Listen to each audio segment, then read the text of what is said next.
Is one cute little lady. Wow, very, very talented. Thank you so much for that performance.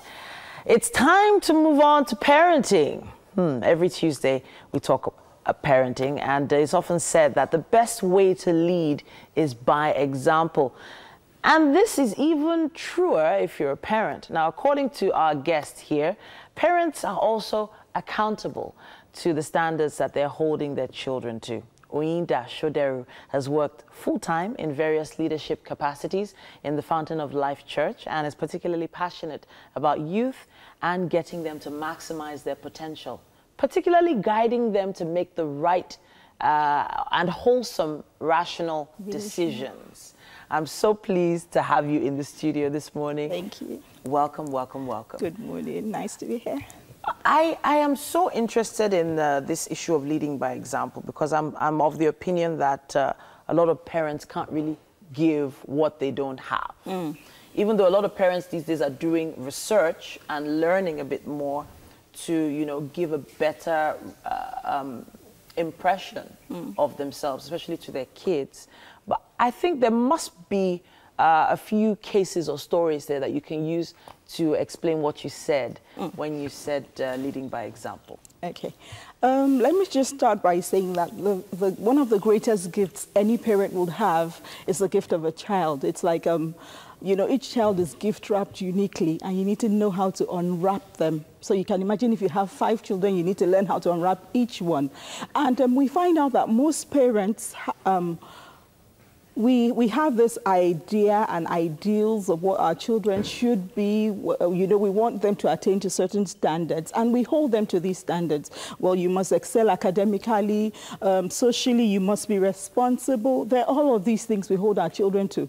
But sometimes children are very intuitive, they're very curious. They want to know, when you were my age, how did you do it? And so, you know, they also hold you accountable. Though most times a lot of children would not even verbalize it, but they're like, Mommy, you know, you want me to come first. Did you actually come first? Some children would actually be bold and ask you.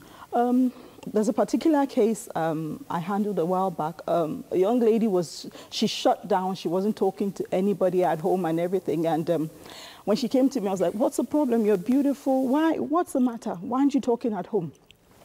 And she said her parents would not allow her have a phone.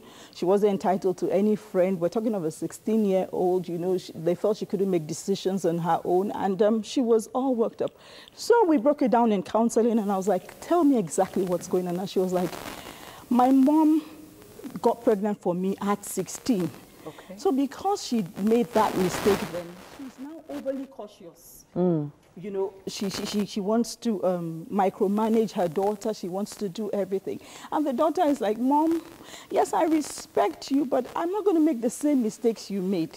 So you probably just need to let me grow up, let me find my way, and let me make my own mistakes. So sometimes we tell our children things like, you're on your phone for too long. Yeah. And this child is watching you always on your phone, always on social media. So they're like, Mom, there's a kind of imbalance there somewhere. It's not adding up. And I think we'll continue on this topic in a few minutes. We have to take a quick break, but we will be right back.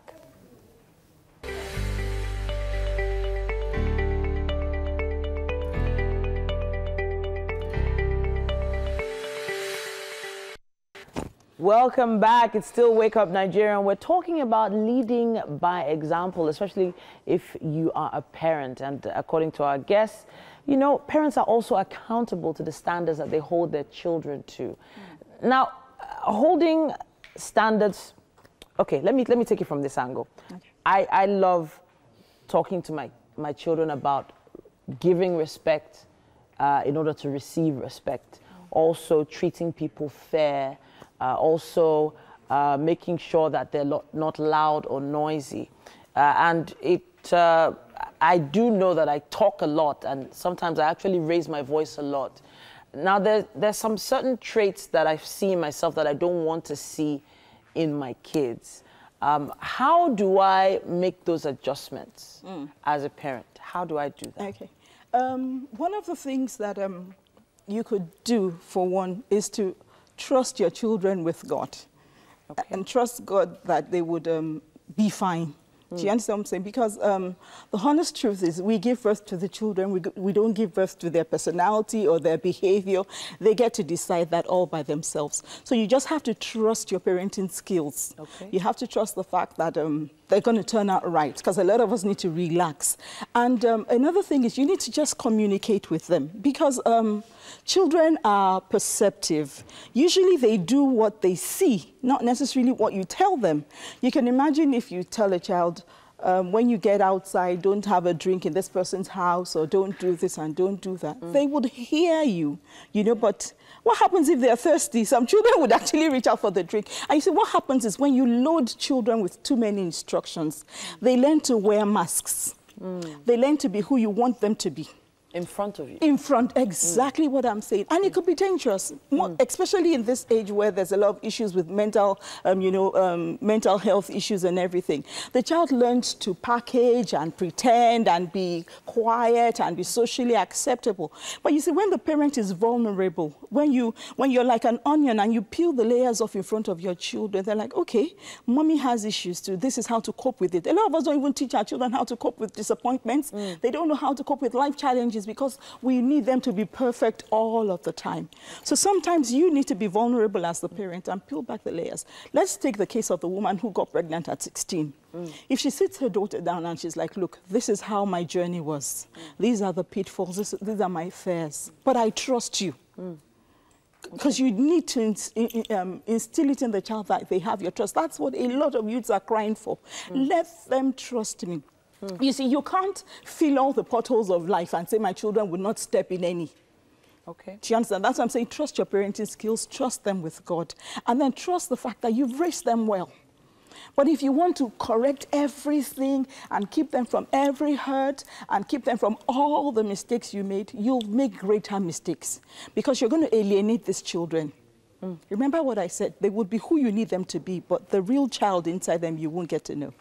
Okay, so I want to actually work on that word, to lead, or, you know, leadership itself, and grooming future leaders. Yeah.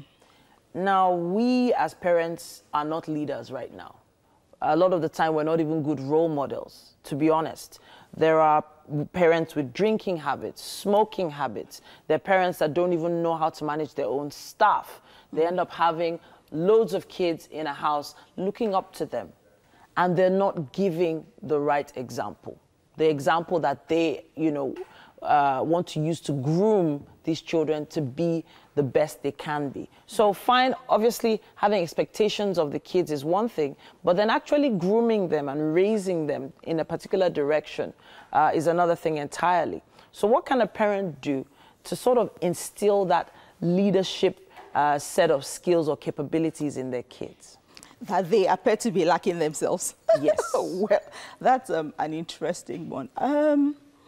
I would like to believe that communication would solve half of the problems, because if you tell a child, I'm smoking, this is something I want to get rid of, for example. Okay. I don't want you to do this. The child sees that you're working on this. The child may find it easy not to smoke because you're honest about it. Okay. But if you hold the double standard of I'm smoking, then I'm beating this child for maybe like rolling up pieces of paper to smoke, that's where the conflict comes in. Do you understand? For example, children will probably ask you, Mom, when was your first kiss? My children have asked me. You know, they ask all these questions. The important thing is don't lie to them. Let them know that you made some mistakes. Do you understand what I'm saying? And let them know that, look, there are higher standards. They can do better. That's why I would always go back to the trust issue. If you let them know, I trust you to make better decisions than I made, they will be fine. Because the truth is, there's no perfect parent, just like there's no perfect child. So I think communication, honesty is the key here. And then empathy. If you see other people who are going through things and you let the children know, oh, I feel what this person is feeling, you find out that they make pro-social decisions. Bullying, racism, and all these things would not be things they would struggle with because their parents are honest. For example, a lot of us would probably not cry in front of our children. There's nothing wrong with letting them see a tale of two. Let them know that be real, be honest. Okay. And then you make it easier for them to make their choices. Give them the tools they need to make the right choices, and they will make the right choices. I have to say a big thank you to you once again for coming to the studio. And this conversation is not over. Please make sure you go onto our social media platforms. That's on Twitter, Facebook, and Instagram. Use the hashtag #WakeUpNigeria and make your comments on this particular topic. Parents leading by example. We have to go over to MM now for all the gist from the AMVCA.